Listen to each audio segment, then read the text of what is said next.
Social media पर इस वक्त उत्तर प्रदेश के महाराजगंज से आया एक वीडियो तेजी से वायरल हो रहा है। जरा इस वीडियो को ध्यान से देखिए। बिना शर्ट के पैरों में रस्सी बंधी हुई है, गुस्साए गांव वालों से घिरा हुआ और भारत के एसएसबी जवानों की कस्टडी में चलता हुआ यह शख्स कोई आम विदेशी नागरिक या चोर उचक्का नहीं है।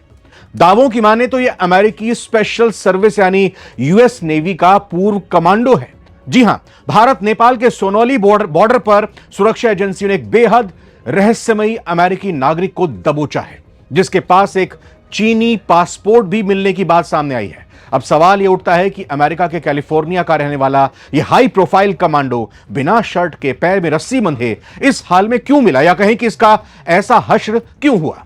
यह भारत कब आया, क्यों आया और चीनी पासपोर्ट के साथ चुपके से नेपाल भागने की फिराक में यह क्यों था, सब बताते हैं। सबसे पहले बात करते हैं उस घटना की जिसके बाद यह बवाल मचा। यह पूरी घटना महाराजगंज जिले के सोनौली कोतवाली इलाके की है। 11 जुलाई को भारत नेपाल सीमा पर बॉर्डर पिलर नंबर 516 के पास एसएसबी की 22वीं बटालियन रूटीन गश्त पर थी। तभी जवानों ने देखा कि एक विदेशी शख्स मुख्य इमिग्रेशन रास्ते से ना जाकर खेतों की पगडंडी वाले रास्ते से छिपते छिपाते नेपाल में घुसने की कोशिश कर रहा है। एसएसबी के जवानों को शक हुआ, उन्होंने उसे रुकने का इशारा किया, लेकिन जवानों को देखते ही इस शख्स ने भागने की कोशिश की। उसने जवानों को धक्का दिया और भागने लगा। तभी वहां मौजूद सीमावर्ती गांव के लोग अलर्ट हो गए। गांव वालों ने सूझबूझ दिखाते हुए उसे चारों तरफ से घेर लिया। क्योंकि वो भागने में माहिर लग रहा था, ऐसा लग रहा था कि उसे पूरी तरह से ट्रेनिंग मिली हुई है, इसीलिए गांव वालों ने उसके पैर में रस्सी बांध दी ताकि वो दोबारा ना भाग पाए। इसके बाद उसे तुरंत स्थानीय सोनौली पुलिस को सौंप दिया गया। पूछताछ में उसने अपना नाम जॉर्डन ब्राउन बताया है, जो अमेरिका के कैलिफोर्निया का रहने वाला है। जब सुरक्षा एजेंसीज और आईबी ने जॉर्डन ब्राउन से कड़ाई से पूछताछ शुरू की, क्योंकि जब उसको पुलिस के हवाला किया तो सुरक्षा एजेंसियों ने फिर उससे तफ्तीश और पूछताछ शुरू की। तो जब पूछताछ उससे की गई तो उसके दावों ने अधिकारियों का माथा चकरा दिया। जॉर्डन ने दावा किया कि वो दुनिया के लगभग 70 देशों की यात्रा कर चुका है और वो अमेरिका नौसेना, यूएस नेवी और स्पेशल फोर्सेस में 6 साल तक कमांडो रह चुका है। अब सवाल है कि वो भारत कब और कैसे आया। जॉर्डन की कहानी के मुताबिक, यानी जो उसने कहा, वो सबसे पहले टूरिस्ट वीजा पर थाईलैंड गया था, जहां उसका अमेरिकी पासपोर्ट और वीजा खो गया। इसके बाद वो बिना वैध दस्तावेजों के ही समुद्री रास्ते से श्रीलंका पहुंचा। श्रीलंका में फिर समुद्री रास्ते के जरिए उसने नवंबर 2025 में भारत में अवैध तरीके से एंट्री की।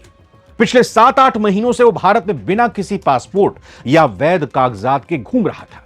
वो काफी समय तक गोवा में रहा, फिर बेंगलुरु गया, वहां से बस पकड़कर लखनऊ पहुंचा और गोरखपुर होते हुए नेपाल बॉर्डर पर आ गया और नेपाल भागने की कोशिश कर रहा था। लेकिन एसएसबी के जवानों के होश फाख्ता तब हुए जब पुलिस ने उसकी तलाशी ली।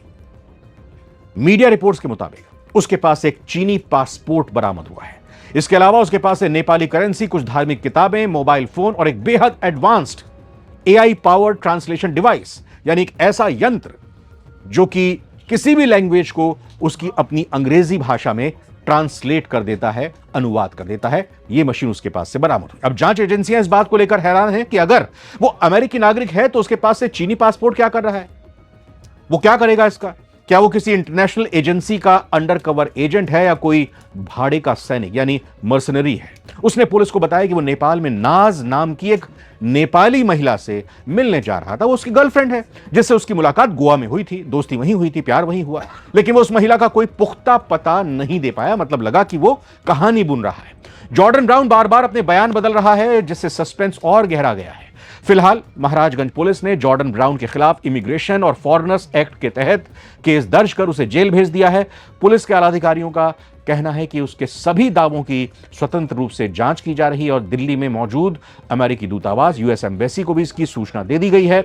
बॉर्डर पर इस तरह एक पूर्व अमेरिकी नौसैनिक का संदिग्ध हालत में पकड़ा जाना भारत की आंतरिक सुरक्षा के लिए एक बड़ा अलर्ट है। आपको क्या लगता है, क्या जॉर्डन ब्राउन सिर्फ एक भटका हुआ टूरिस्ट है या इसके पीछे भारत के खिलाफ कोई बहुत बड़ी अंतर्राष्ट्रीय जासूसी की साजिश है? अपनी राय कमेंट बॉक्स में जरूर लिखिएगा।